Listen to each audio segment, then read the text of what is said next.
I'm a 19-year-old college student, and my relationship with my mother has always been complicated. I didn't grow up with her, having spent most of my childhood in foster care. She came back into my life about 3.5 years ago, promising stability, love, and respect. It didn't take long for those promises to unravel. At first, living with her seemed fine. But when I started college, the cracks in our relationship turned into gaping holes. My mother, who has been on SSI for minor disabilities and hasn't worked in nearly 2 decades, saw my financial aid as her personal windfall.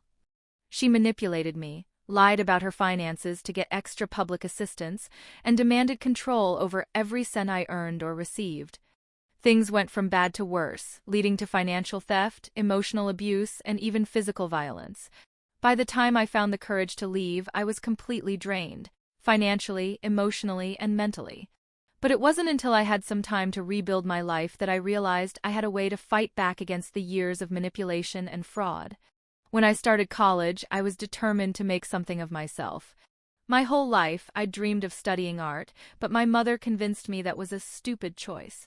So, I enrolled in a business program where I excelled, even earning a spot in my state's Business and Marketing Honor Society. Despite my academic achievements, life at home with my mother quickly became unbearable. She controlled everything. I later learned she had been lying to welfare agencies, claiming I paid rent so she could get extra cash assistance. I wasn't even allowed to handle paperwork for benefits in my name. I thought we only received food stamps. In reality, my mother was pocketing $500 a month meant for my needs, all without my knowledge. When I received a $2,000 reimbursement from financial aid during my first semester, I had plans to use it for essentials like clothes, a laptop, and food. But my mother had other ideas. She demanded the money, claiming it was her right as the head of the household.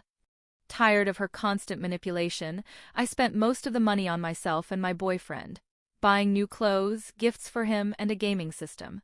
This infuriated her. She belittled me, called me selfish, and eventually forced me to hand over the rest of the money under the guise of paying rent and bills. She promptly spent it on drugs for her boyfriend. The second semester wasn't any better. When I received another financial aid refund of $3,000, my mother became even more aggressive, demanding the entire amount.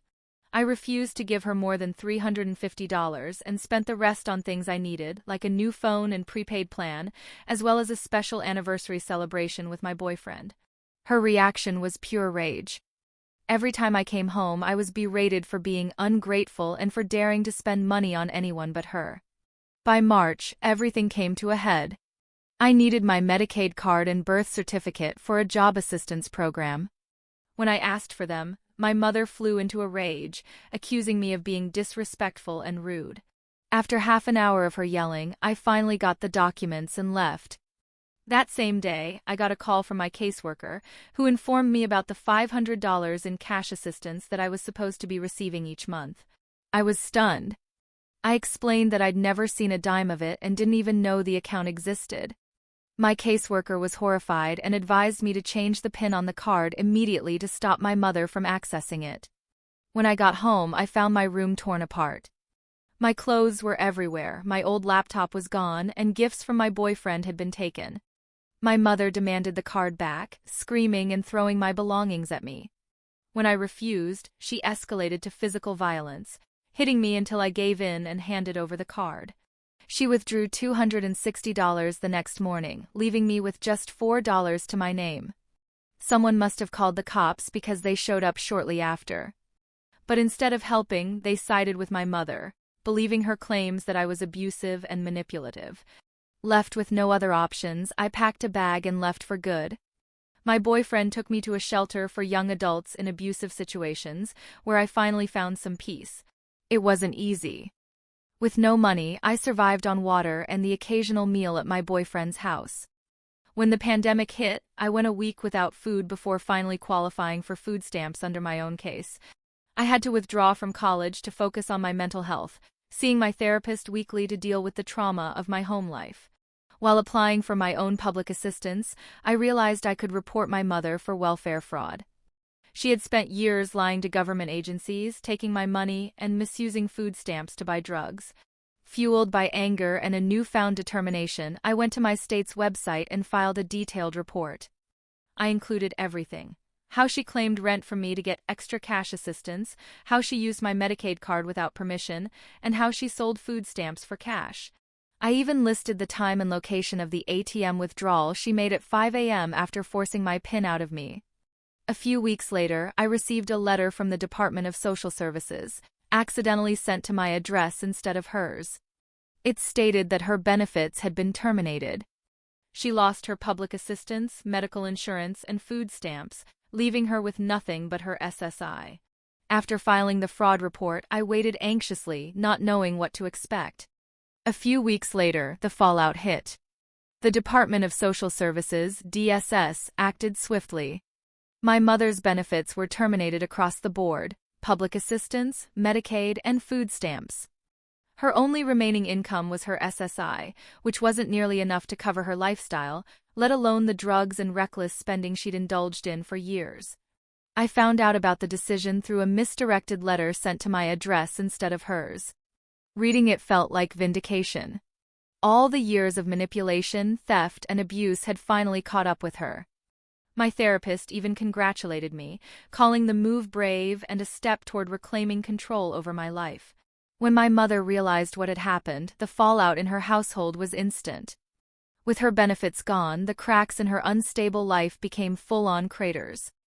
She lost the ability to support her drug habit, couldn't pay for the groceries she had always taken for granted, and no longer had the medical coverage she relied on. To make matters worse, just weeks later, her boyfriend, who was a notorious drug addict, passed away. His death not only devastated her emotionally but left her financially stranded. He had been contributing $800 in cash and food stamps to their household, along with financing their rent-to-own furniture and electronics. All of that disappeared overnight. She was left scrambling to figure out how to cover rent and bills. The lavish items she had proudly shown off, the 60-inch TV, new laptops, and even her kitchen appliances, were repossessed because they were in her boyfriend's name. The life she'd built on lies and theft crumbled in front of her. The consequences for me, it was a mix of relief and sadness. I wasn't happy to see her in such a dire situation, but I couldn't ignore the fact that she'd brought it all upon herself. This wasn't just about money. It was about holding her accountable for years of abuse and manipulation. Her ability to bully and control people had always been tied to her financial schemes. Without that power, she was forced to face the reality of her actions. People who had tolerated her behavior out of convenience began distancing themselves, leaving her isolated. I stayed far away, cutting off contact entirely as advised by my therapist. I focused on rebuilding my life, starting with my own mental health. The shelter I was staying in helped me secure stable housing, and I began piecing my life back together step by step. With my mother's schemes exposed and her benefits revoked, I finally felt free. For the first time, I could focus entirely on myself without the constant weight of her manipulation hanging over me. Cutting off contact wasn't easy. I wrestled with guilt over leaving her to deal with the fallout alone.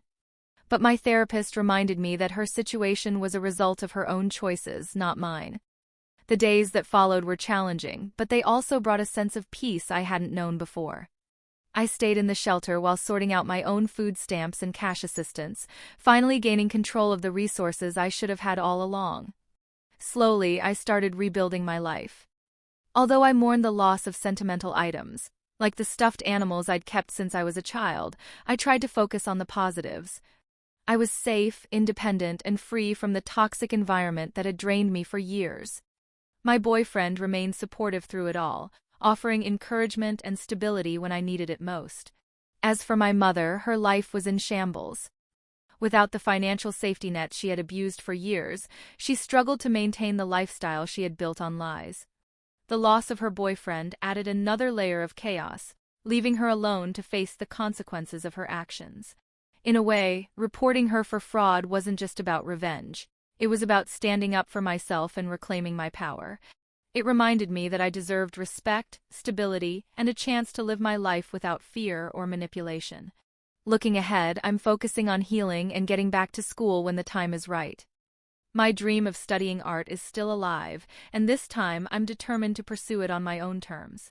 If you found this story relatable or helpful, consider following my channel for more stories about resilience and growth. And if you've been through a similar experience, share your story in the comments.